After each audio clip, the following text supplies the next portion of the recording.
Good morning student. 12th class में अपनी reader book है सृजन, इसके अपन ने 2 चैप्टर पढ़ लिए। आज अपना तीसरा चैप्टर है रहीम, नीति के दोहे रहीम दास जी। तो आज अपन रहीम जी के बारे में पढ़ेंगे।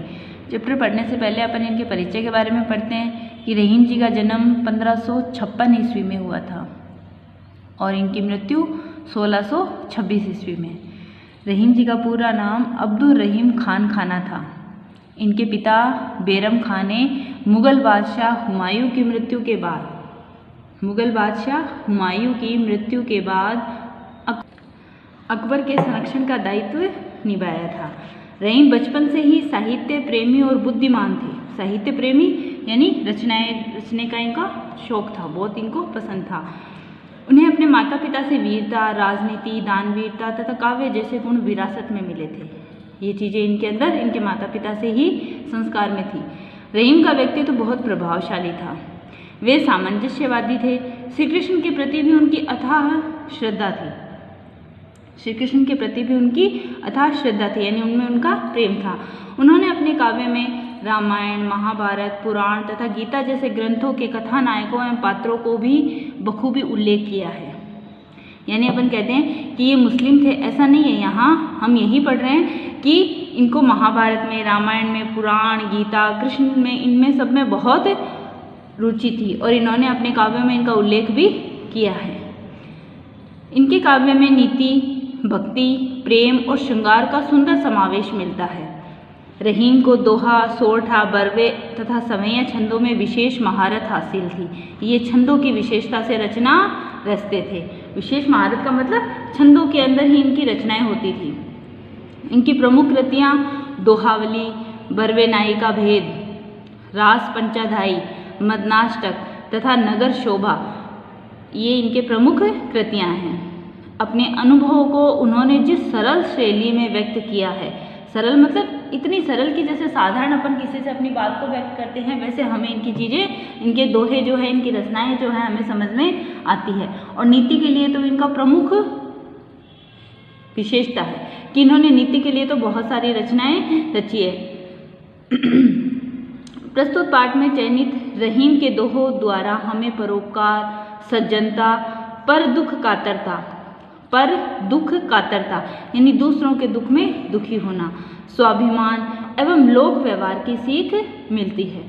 दीनों पर दया करने वाले दीन बंधु भगवान तुल्य होता है, यानी जो व्यक्ति दीनों पर दया करता है वो दीन बंधु के समान होता है। ये हमारे पाठ के अंदर है। मांगने से मनुष्य की महत्ता घटती है ना, मांगने से मनुष्य की महत्ता घटती है।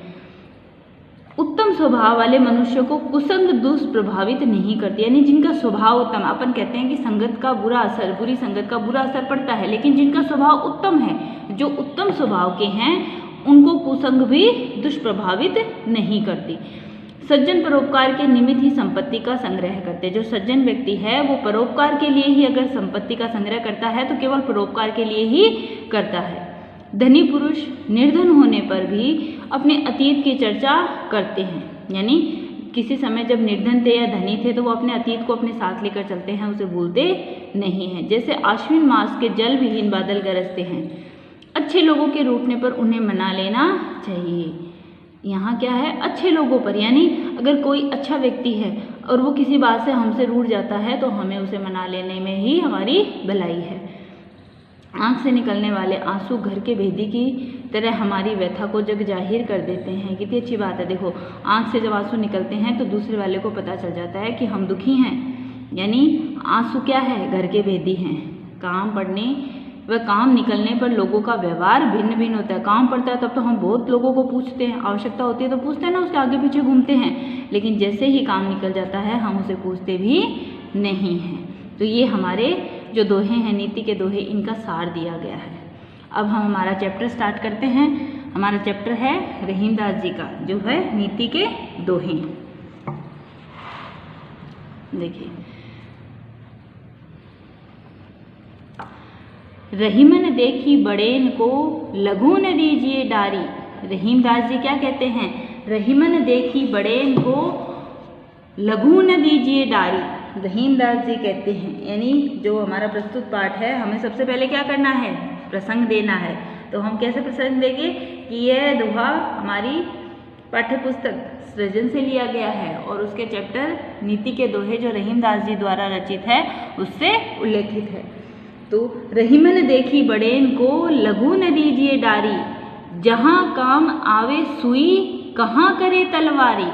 रहीमदास जी कहते हैं कि बड़ों को देखकर, रहीमन देखी बड़ेन को, बड़ों को देखकर लघु न दीजिए डारी, हमें छोटों को छोड़ नहीं देना चाहिए, यानी उनका त्याग नहीं करना चाहिए। जहाँ काम आवे सुई, किस प्रकार, जिस प्रकार जहाँ सुई की उपयोगिता है, अगर हमें कपड़े को सिलना है तो वहाँ हमें आवश्यकता किसकी होगी, सुई की होगी। तो जहाँ सुई की आवश्यकता है वहाँ तलवार उपयोग में नहीं आ सकती, अर्थात जहाँ जिसकी उपयोगिता है वहाँ उसी की आवश्यकता होती है। ऐसा नहीं है कि जब हमारे पास बड़ी चीज़ आ जाती है तो हम छोटी का त्याग कर दें, ऐसा नहीं होना चाहिए, क्योंकि जहाँ सुई की उपयोगिता है वहाँ सुई ही काम आएगी, तलवार वहाँ काम नहीं कर सकती। समझ गए? तो बड़ों को देखकर हमें छोटों का त्याग नहीं करना चाहिए, यानी बड़ी वस्तुओं को मिल जाने पर, कुछ ज़्यादा मिल जाने पर, अधिक मिल जाने पर हमें छोटों को, छोटी वस्तुओं को अनुपयोगी मानकर नहीं फेंक देना चाहिए, क्योंकि जहाँ जिस प्रकार, जिस काम में छोटी सी सुई की उपयोगिता होती है उसमें तलवार उपयोग नहीं आ सकती, अर्थात छोटी बड़ी प्रत्येक वस्तु अपना अपना महत्व रखती है। इसलिए कभी भी हमें बड़ी चीज को देखकर छोटी का त्याग नहीं करना चाहिए। आ गया? एक सदे सब सदे, एके सादे सब सदे, सब सादे सब जाए, रहीमन मूल ही सींच बो, फूले फले अघाए। क्या कह रहे हैं रहीमदास जी? एके सादे सब सदे, सब सादे सब जाए, यानी एक के साधने से सब सज जाते हैं। एक के सादे सब सदे, सब सादे सब जाए, रहीमन मूल ही सींच बो, फूले फले अघाए। रहीमदास जी कहते हैं कि एक को साधने से, एक के सादे सब सदे, एक को साधने से यानी हम जब एक देवता को पूजते हैं, एक देवता की भक्ति करते हैं, किसी भी एक की, ईश्वर की हम भक्ति करते हैं, तो उसमें सभी का समावेश हो जाता है। एक के सादे सब सदे, यानी एक को साधने से सब सद जाते हैं, है ना, सभी कार्य हो जाते हैं। सब साधे सब जाए, लेकिन उसी प्रकार सबको लेकर साथ में चलने, यानी सबको साधने में, एक देव की भक्ति यानी एक ईश्वर की भक्ति करने में सबकी भक्ति स्वयं ही हो जाती है ना, किसी अलग अलग, लेकिन सबको एक साथ साधने में लाभ मिलने की बजाय हमारे क्या होता है, हानि होता है। कैसे? इसकी पूजा करनी, इसकी करनी, इसकी करनी में हम किसी भी एक की अच्छे से मन लगाकर हम उपासना नहीं कर पाते हैं, है ना, और सबको साधने के चक्कर में हम किसी को भी नहीं कर पाते। यानी रहीमदास जी क्या कहते हैं कि व्यक्ति को केवल उस व्यक्ति या उस वस्तु को ही संभालना चाहिए जो अन्य सभी का मूल हो, यानी एक ही सबका मूल है।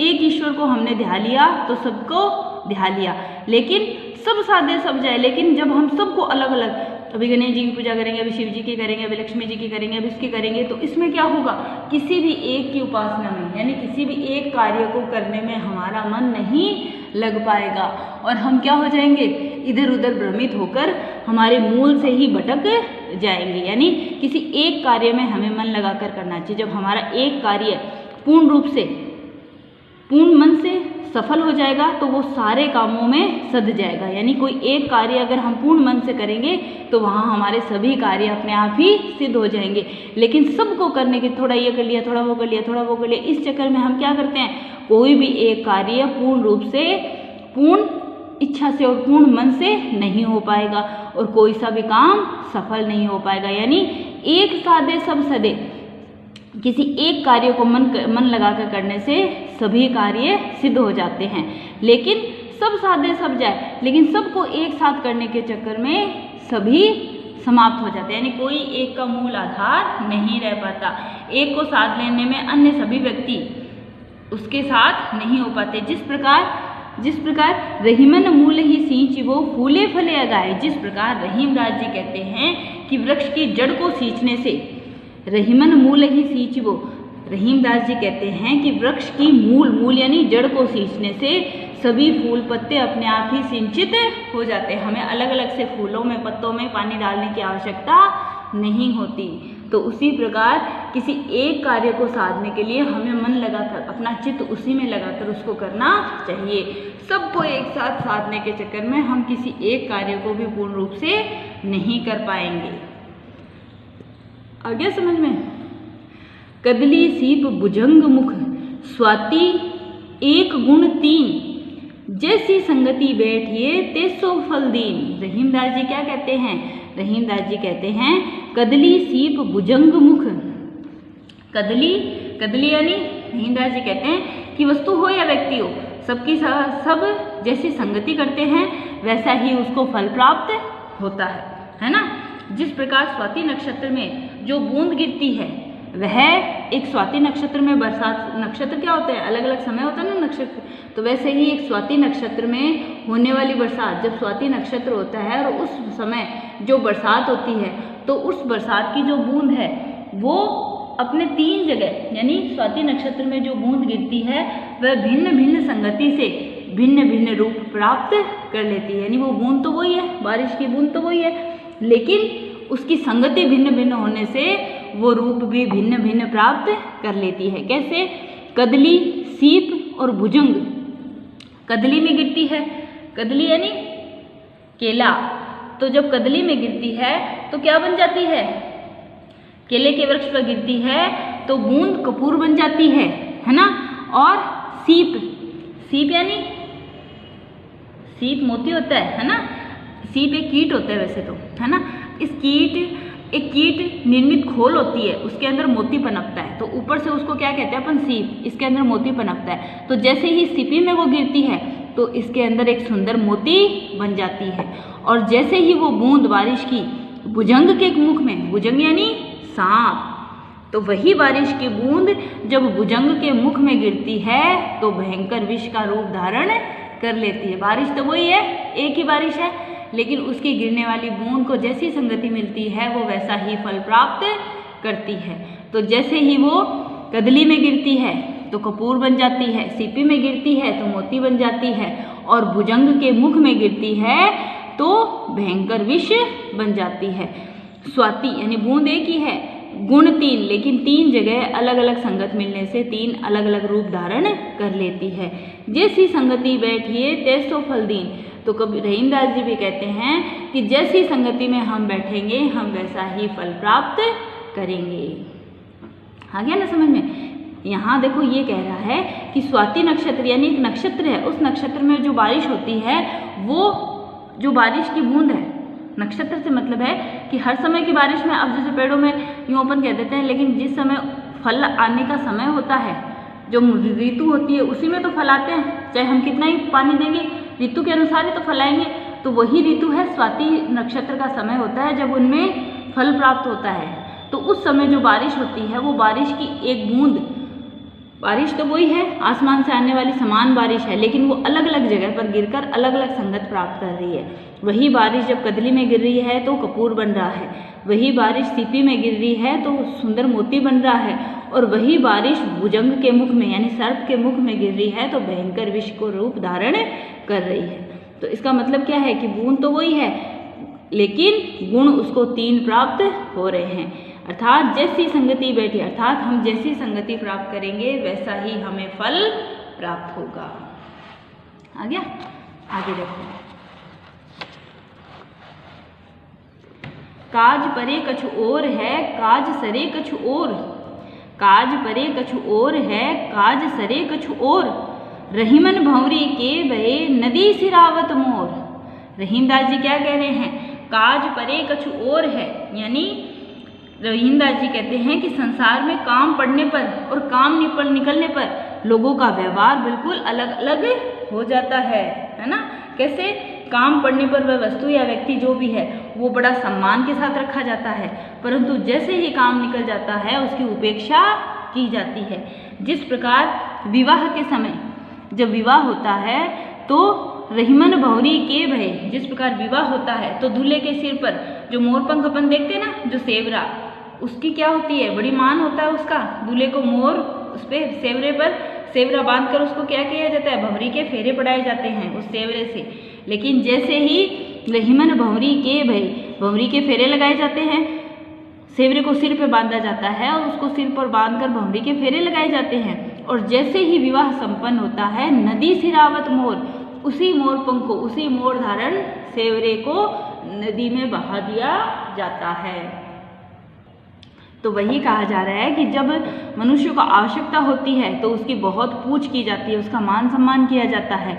लेकिन जैसे ही काम समाप्त हो जाता है तो उसकी उपेक्षा करने लग जाते हैं। तो वैसे ही जिस प्रकार जो सेवरा है उसकी आवश्यकता होती है तो दूल्हे के सिर पर बांधकर उसको भंवरी के फेरे दिए जाते हैं। और जैसे ही विवाह संपन्न हो जाता है, उसी सेवरे को नदी सिरावत मोर, उसी मोर धारी सेवरे को नदी में बहा दिया जाता है। अर्थात कहने का क्या तात्पर्य है कि दूल्हे का जो सेवरा है उसको नदी में बहा दिया जाता है। विवाह के समय उसको बड़ा सम्मान दिया जाता है और भंवरे पड़े जाते हैं, यानी फेरे दिए जाते हैं। विवाह संपन्न हो जाने पर उसी सेवरे को नदी में बहा दिया जाता है, अर्थात जैसे ही काम निकल जाता है उसकी उपेक्षा कर दी जाती है। तो रहीमदास जी कह रहे हैं कि काम पड़ने पर और काम निकलने पर लोगों के व्यवहार में बहुत अंतर हो जाता है। आ गया समझ में? जब आवश्यकता होती है, जब हमें काम होता है, तब हम उसकी बहुत पूछ करते हैं, उसका बड़ा सम्मान करते हैं, परंतु जैसे ही काम निकलता है हम उसकी उपेक्षा करने लग जाते हैं। आ गया समझ में? जो रहीम उत्तम प्रकृति का करी सकत कुसंग, चंदन विष व्याप्त नहीं लपटे रहत भुजंग। रहीमदास जी कहते हैं जो रहीम उत्तम प्रकृति का करी सकत कुसंग, चंदन विष व्याप्त नहीं लपटे रहत भुजंग। रहीमदास जी कहते हैं कि जो व्यक्ति उत्तम प्रकृति का होता है ना, जो व्यक्ति उत्तम स्वभाव का होता है, उनका कुसंग कुछ भी नहीं बुरा कर सकता, यानी उनका कुसंग किसी प्रकार को दुष्प्रभावित नहीं कर सकता, उन पर बुरी संगत का कोई प्रभाव नहीं हो सकता। जिस प्रकार चंदन के वृक्ष पर चंदन विष व्याप्त नहीं, जिस प्रकार चंदन के वृक्ष पर सांप लपटे ही रहते हैं, लपटे रहत भुजंग, चंदन के पेड़ पर सांप लपटे रहते हैं, फिर भी उन सर्पों के विष का कोई प्रभाव नहीं होता। चंदन क्या होता है? उत्तम होता है। चंदन में विष नहीं होता। चंदन के पेड़ पर हमेशा सर्प लटके ही रहते हैं, लिपटे रहते हैं उस पर, लेकिन फिर भी उस पर विष का कोई प्रभाव नहीं होता। चंदन इतना ठंडा रहता है कि वो बहुत उपयोगी होता है। तो इसलिए रहीमदास जी कहते हैं कि जो व्यक्ति उत्तम प्रकृति का है उस पर कुसंग भी कोई प्रभाव नहीं कर सकता, यानी उसकी प्रकृति अगर उत्तम है वो बुरी संगत के पीछे नहीं जा सकता, उसका बुरी संगत किसी प्रकार का उस पर कोई प्रभाव नहीं हो सकता। जिस प्रकार चंदन के पेड़ पर सर्प लपटे रहते हैं लेकिन फिर भी विष का उस पर कोई प्रभाव नहीं होता है, यानी अगर हमारी प्रकृति उत्तम है तो कुसंग भी हमें प्रभावित नहीं कर सकती। रूठे सुजन मनाइए जो रूठे सो बार, रहीमन फिरी फिरी पोहिए टूटे मुक्ताहार। रहीमदास जी कहते हैं रूठे सुजन मनाइए जो रूठे सो बार। रहीमदास जी कहते हैं कि यदि सज्जन व्यक्ति किसी बात पर रूठ जाए, अगर सज्जन व्यक्ति किसी बात पर रूठ जाए तो हमें 100 बार लगो चाहिए, लेकिन उनको मनाने का प्रयास करना चाहिए। सज्जनों की मित्रता क्या होती है? मूल्यवान होती है। जिस प्रकार रहीमन फिरी फिरी पोइए टूटे मुक्ताहार, जिस प्रकार अगर मोतियों का हार जितनी भी बार टूट जाए हम उसे हर बार बार पिरोने या गूंथने का प्रयास करते रहते हैं। क्यों? क्योंकि मोती के हार को टूट जाने पर फेंका नहीं जा सकता, क्योंकि वो मूल्यवान है। तो उसी प्रकार सज्जन पुरुष की मित्रता भी हमारे लिए बहुत मूल्यवान होती है। अगर वो रूठ भी जाते हैं, किसी बात पर बुरा भी मान जाते हैं, तो हमें उन्हें बार बार मनाना चाहिए। उसी प्रकार जिस प्रकार मोतियों का हार टूट जाता है तो हम उसे बार बार पिरोते हैं क्योंकि वो मूल्यवान है, तो उसी प्रकार सज्जन व्यक्ति की मित्रता भी हमारे लिए बहुत ही मूल्यवान होती है। तरुवर फल नहीं खात है सरवर पिए न पान, कही रहीम पर काज हित संपत्ति संचही सुजान। तरुवर फल नहीं खात है। रहीमदास जी क्या कह रहे हैं? रहीमदास जी कहते हैं कि प्रकृति क्या होती है, परोपकारी है, आदर्श स्वरूप हमें समझाती है, किस प्रकार हमें आदर्श बनाती है, किस प्रकार तरुवर फल नहीं खाता है, किस प्रकार उसके वृक्ष यानी जो वृक्ष है वो कभी अपने फल नहीं खाते, सरवर पिए न पान, और जो सरोवर है वो कभी भी अपने पानी को नहीं पीता। कही रहीम पर काज हित संपत्ति संचयी सुजान।